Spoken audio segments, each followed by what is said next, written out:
قرآن پاک میں سب سے ایک معروف آیت مبارکہ اس عقیدے کے حوالے سے اللہ پاک ارشاد فرماتا ہے ما کان محمد ابا احد من رجالکم ولکن رسول اللہ وخاتم النبیین وکان اللہ بکل شیء علیما۔ ارشاد فرمایا محمد تمہارے مردوں میں سے کسی کے باپ نہیں ہے لیکن اللہ کے رسول ہیں اور سب نبیوں کے آخر میں تشریف لانے والے ہیں اور اللہ سب کچھ جاننے والا ہے۔ اس آیت مبارکہ میں دو چیزیں فرمائی گئی، ایک ہے کہ تمہارے مردوں میں سے کسی کے وہ والد نہیں ہے، باپ نہیں ہے، اور ایسا ہی ہے کہ رسول اللہ صلی اللہ علیہ وسلم وہ کسی کے حقیقی ایسے کسی کے والد نہیں ہیں، باپ نہیں ہے کہ جس پر مرد کی تعریف صادق آئے۔ آپ صلی اللہ علیہ وسلم کے بیٹے تھے لیکن وہ بچپن سے ہی ان کا انتقال ہو گیا۔ بیٹوں میں سے کوئی بھی بیٹا اس عمر تک نہیں پہنچا کہ اس پر مرد کا اطلاق آتا ہو۔ تو قرآن پاک میں جو فرمایا کہ تمہارے مردوں میں سے کسی کے حقیقی والد نہیں ہے، باپ نہیں ہے، ایک ہوتا ہے حقیقی والد، ایک ہے روحانی۔ رسول اللہ صلی اللہ علیہ وسلم ساری امت کے گویا کہ روحانی باپ ہیں، اسی لیے آگے جو آپ کا تعارف فرما دیا وَلَٰكِن رسول اللہ، لیکن وہ اللہ کے رسول ہیں، اور ساتھ فرما دیا وَخَاتَمَ النَّبِيِّينَ، اور سب نبیوں کے آخر میں تشریف لانے والے، سب نبیوں کے آخر میں تشریف لانے والے۔ تو یہ آیت بیسک رسول اللہ صلی اللہ تعالی علیہ وآلہ وسلم کے خاتم النبیین ہونے پر، آپ کی ختم نبوت پر، یہ آیت بالکل واضح طور پر، قطعی طور پر یہ ثبوت ہے کہ حضور صلی اللہ علیہ وسلم سارے نبیوں سے آخری نبی ہے، یعنی اب آپ کے بعد کوئی نیا نبی نہیں آئے گا۔ یہ ایک آیت مبارکہ جس میں واضح طور پر یہ بیان کیا گیا۔ اس کے علاوہ بھی چند اور آیات ہیں، میں وہ بھی بیان کروں گا۔ قرآن پاک کی ایک آیت ہے جس میں اللہ پاک نے ارشاد فرمایا الَّيَوْمَ أَكْمَلْتُ لَكُمْ دِينَكُمْ وَأَتْمَمْتُ عَلَيْكُمْ نِعْمَتِي وَرَضِيتُ لَكُمُ الْإِسْلَامَ دِينًا۔ ارشاد فرمایا اور آج میں نے تمہارے لیے تمہارے دین کو کامل کر دیا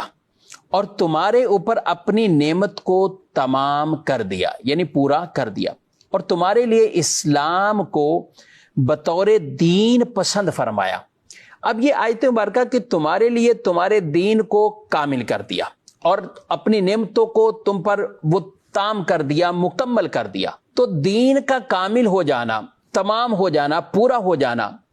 وہ اس بات کو مستلزم ہے، لازم کرتا ہے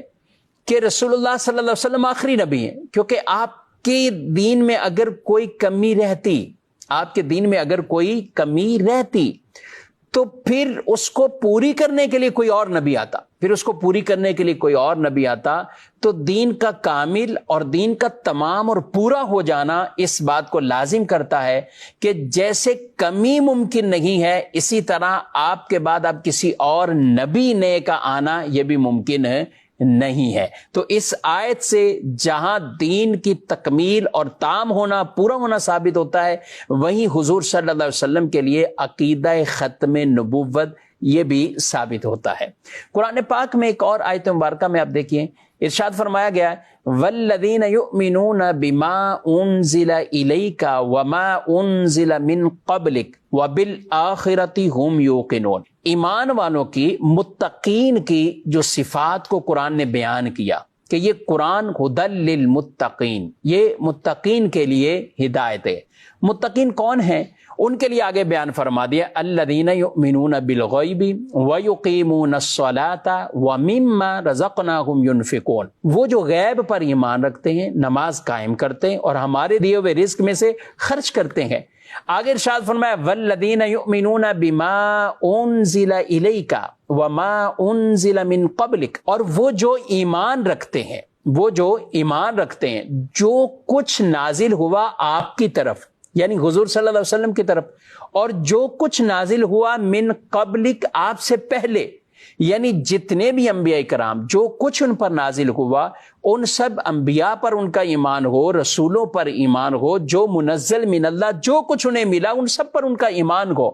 اب اس آیت سے بھی علماء کرام نے عقیدہ ختم نبوت کی دلیل یوں دی کہ فرمایا گیا جو ایمان رکھتے ہیں اے محبوب آپ پر اور آپ سے پہلے جو کچھ نازل ہوا اس پر،